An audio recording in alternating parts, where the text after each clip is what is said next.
আমাদের নেতা আমিনাজ মোহাম্মদ খোয়ম, আলী নওয়াজ মোহাম্মদ খোয়ম।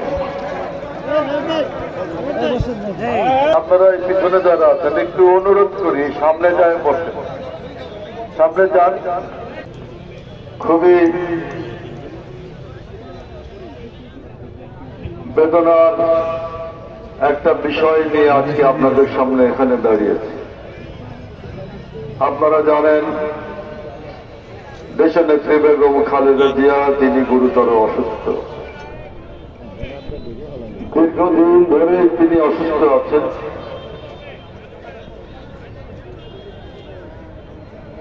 এখন তার অসুস্থতা অতি সম্প্রতি গোটা বাংলাদেশের মানুষকে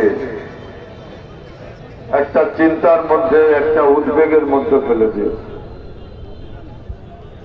সমগ্র মানুষ, দল মত শ্রেণী পেশা নির্বিশেষে সমস্ত মানুষ বেগম খালেদা জিয়ার এই অসুস্থতার জন্য আজকে চিন্তিত।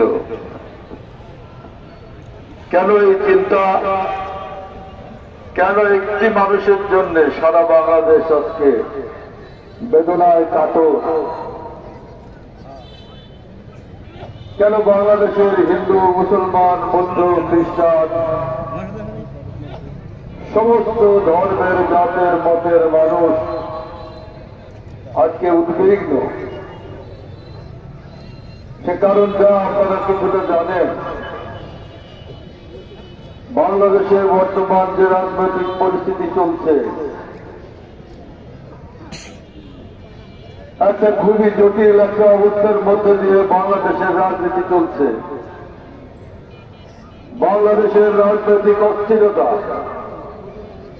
বাংলাদেশের রাজনীতির এই যে স্থিতিশীলতা নেই, এই সমস্যাটাই আজকে বাংলাদেশের 18 কোটি মানুষ চিন্তিত। বাংলাদেশে কোন নির্বাচিত সরকার নেই। বাংলাদেশের গণতান্ত্রিক ব্যবস্থা আজকে হুমকির মুখে।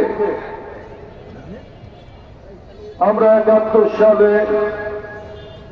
আমাদের দেশের দামাল তরুণেরা বুকের রক্ত দিয়ে বাংলাদেশ স্বাধীন করেছিল।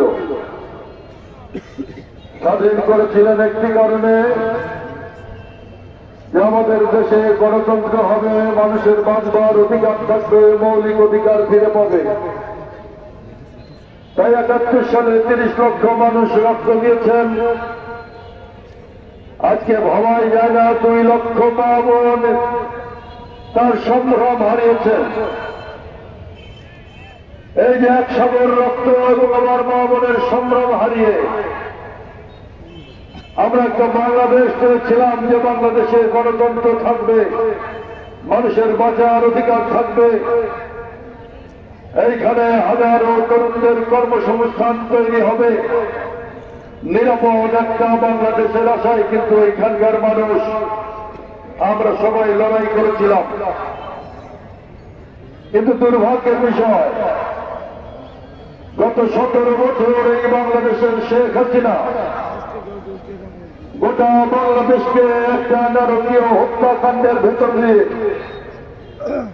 গোটা বাংলাদেশকে গণতন্ত্রহীন করে, গোটা বাংলাদেশকে মানুষের বাক, ব্যক্তি স্বাধীনতা সমস্ত কিছু হরণ করে, গোটা বাংলাদেশকে একটা লুটের স্বর্গরাজ্যে পরিণত করে আমাদের এই 18 কোটির মানুষ, 18 কোটি মানুষের জীবনকে একটা নাবিশ্বাস পর্যায়ে নিয়ে গেছেন। এবং সেই কাজ করতে গিয়ে আপনারা জানেন, সেই অন্যায় করতে গিয়ে, সেই মানুষকে দাবিয়ে রাখার জন্য, দমন করে রাখার জন্য আপনারা জানেন আমাদের দেশ নেত্রী বেগম খালেদা জিয়াকে শেখ হাসিনা মিথ্যা মামলা দিয়ে বন্দী করে রেখেছিলেন। শুধু বেগম খালেদা জিয়া নয়, আমাদের নেতা জনাব তারেক রহমান তার বিরুদ্ধে মিথ্যা দণ্ড দিয়ে তাকে দেশে আসতে দেওয়া হয়নি। আমাদের দেশের হাজার হাজার রাজনৈতিক কর্মীকে হত্যা করা হয়েছে, গুম করা হয়েছে, নিপীড়ন করা হয়েছে। মিথ্যা মামলায় এই জেলা সহ বাংলাদেশের সমস্ত জেলার মানুষকে মিথ্যা মামলায় কারাগারে বন্দী করে রেখেছে, গোটা বাংলাদেশকেই বন্দী করে রেখেছিল। আর সেই কাজ করার জন্য বেগম খালেদা জিয়াকে তাদের গ্রেপ্তার করতে হয়েছে। এই হিংসা, বিদ্বেষ, এই লোভ লালসা, ক্ষমতার লোভ সবকিছুকে কেন্দ্র করে তার এই হীন স্বার্থ চরিতার্থ করার জন্য আপনারা জানেন বেগম খালেদা জিয়াকে তারা গ্রেপ্তার করে রেখেছে। বেগম খালেদা জিয়াকে গ্রেপ্তার করার পর আমরা শুনেছি তাকে স্লো পয়জনিং করা হয়েছে। তিনি কারাগার থেকে হাসপাতালে ছিলেন। দীর্ঘদিন তিনি রোগে ভুগেছেন। দীর্ঘদিন তিনি আত্মীয় স্বজন, তার সন্তান পরিবার থেকে, তার দল, তার 18 কোটি মানুষ থেকে দূরে তিনি ছিলেন। তিনি অসুস্থ হয়ে পড়েছেন। বন্ধুরা আমার, আজকে বাংলাদেশের মানুষ তাই উদ্বিগ্ন। 1980 সালে যখন জিয়াউর রহমান শাহাদত বরণ করেন, তখন তিনি বাংলাদেশের হাল ধরেছিলেন। তখন থেকেই তিনি বাংলাদেশের হাতে মাঠে ঘাটে তিনি ছুটে বেরিয়েছেন। এরশাদ বিরোধী আন্দোলনে অকুতভাবে নেতৃত্ব দিয়েছেন বেগম খালেদা জিয়া। গণতন্ত্রের জন্য লড়াই করেছেন, আপোষ করেননি। 1/11 সময় তাকে বিদেশ যেতে বলা হয়েছিল।